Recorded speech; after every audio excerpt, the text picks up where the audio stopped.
I'm in front of the world-famous Pierre Hotel, just steps away from Central Park on Manhattan's East Side.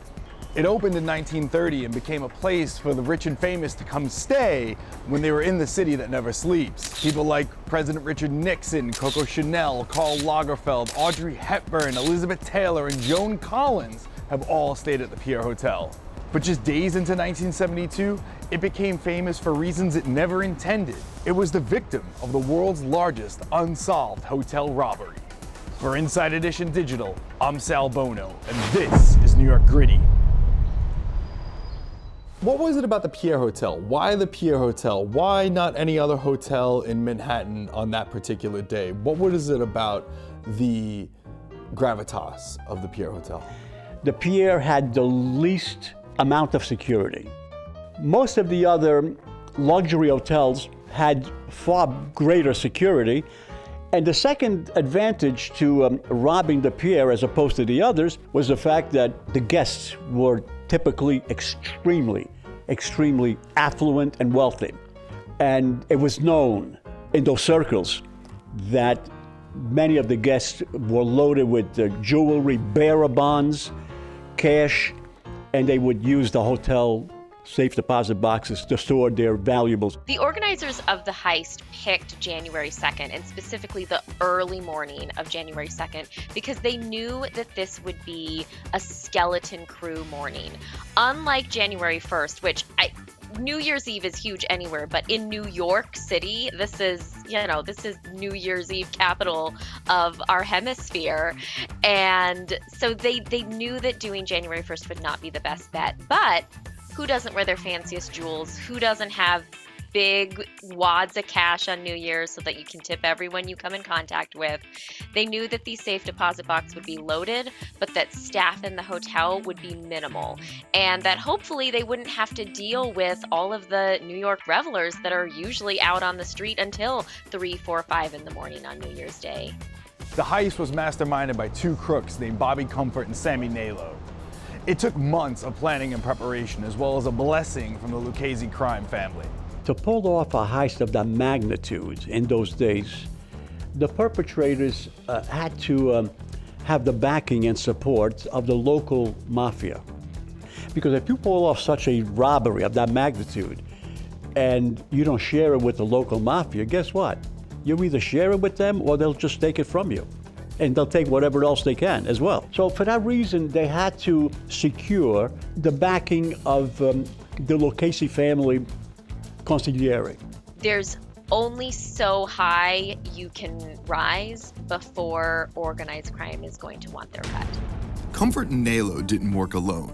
They recruited some of the best jewel thieves in New York City to pull off this heist.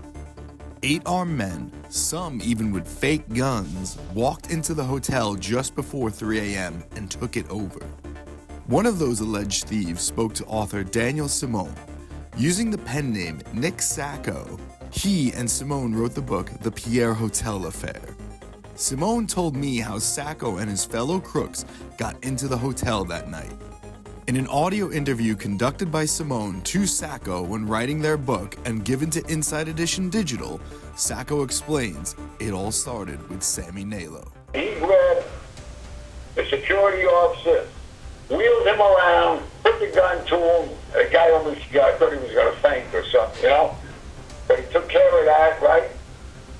And he taped him and handcuffed him right away. Sammy Nalo rushed past us, and Bobby Jermaine went with him, okay? When Sammy went to the registration desk and said, we got reservations, all right, Dr. Forrester and company, party. And then Jermaine said, as the guy turned around, this is a holdup. He right over the registration desk, okay? And he stopped him from pushing any button that they may have had there, okay? Jermaine now, he went to the cashier's window, he peeked in, he saw the auditor was in there, he just went around very quickly, went through the door so this guy wouldn't get up and, lock that door, right? And he got the auditor, the vault was open, and everything was fine, okay? Once inside, the guys went to work, some tying up guests that were inside the hotel's lobby, while others went and broke into the safe. What Bobby Comfort did a few weeks before they actually executed the robbery, he befriended a young lady who worked at the hotel, and she was in charge of keeping track of the guests who had certain valuables in certain boxes. And she told him, I keep track of all the safe deposit boxes, and I keep all the information stored, inside a metal box on index cards. So with that information, they broke into her office and they found the box. They knew exactly which box to target and which box to skip. And that's how it began.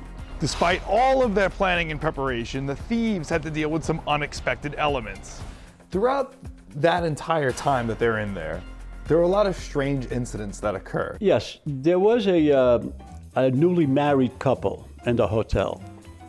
And it turns out that the groom, a Brazilian magnate, had planned on seeing his mistress in one of the other rooms of the hotel after his wife, his new bride, would have gone to sleep. So he's got the wife in one room, the Gumara in the other. Well, he was going to have the Gumara was already being held captive because she was waiting for him in the lobby of the hotel when the gunman burst in. So she's caught in... So she's caught.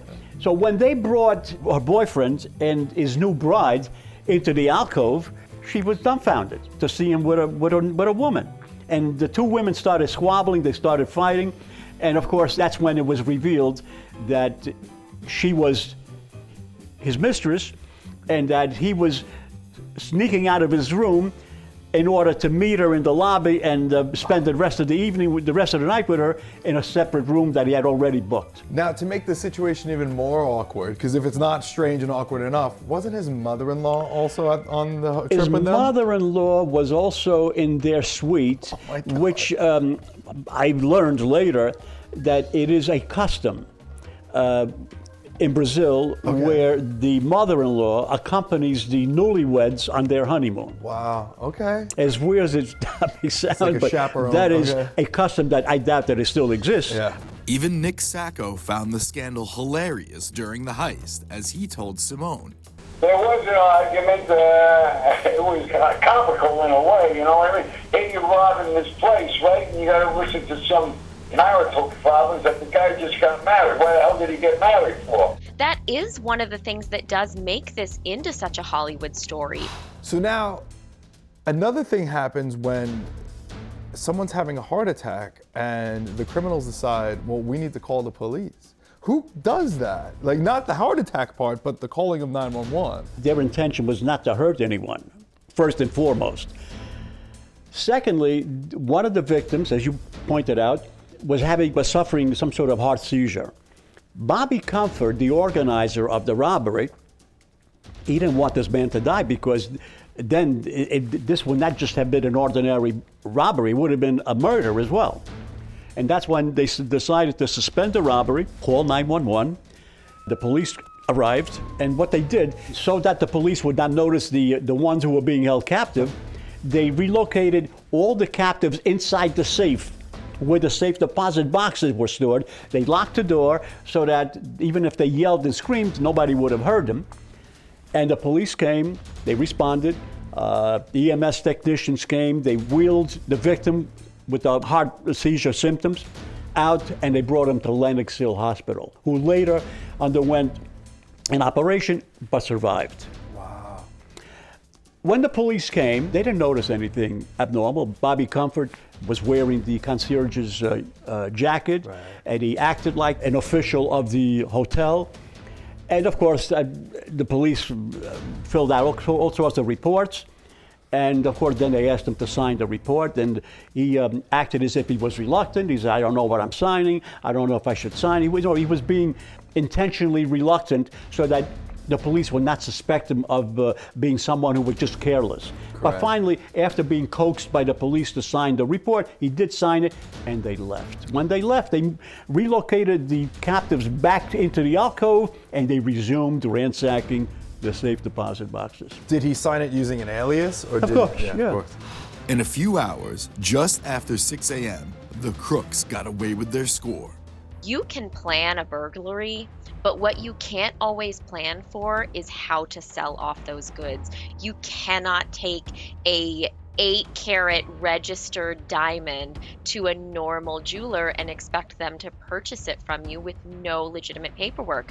And so in the process of trying to fence these goods, some of the stolen articles are taken to Detroit, some of them are taken to Rochester, some of them are sold within the city. And through the course of this process, NYPD is able to sort of follow the trail to at least 2 of the organizers. Surprisingly, the cops didn't get that much help from the witnesses. One thing that I think that the crew did really well was to treat the hostages in a way that really did make them think that they should not tell the police anything. One of the weirdest, most fascinating thing is as they were leaving, they actually paid all of the hotel employees who'd been hostages $20. I should caveat that with the exception of the security guards who they essentially said, like, we think you got the same mentality as cops, so we're not going to give you $20. But everyone else, all of these bellmen, all of these front desk employees received a $20 tip, for lack of a better word. And I do think all of that played into the fact that they didn't wind up giving very useful testimony to the police. There was another factor involved.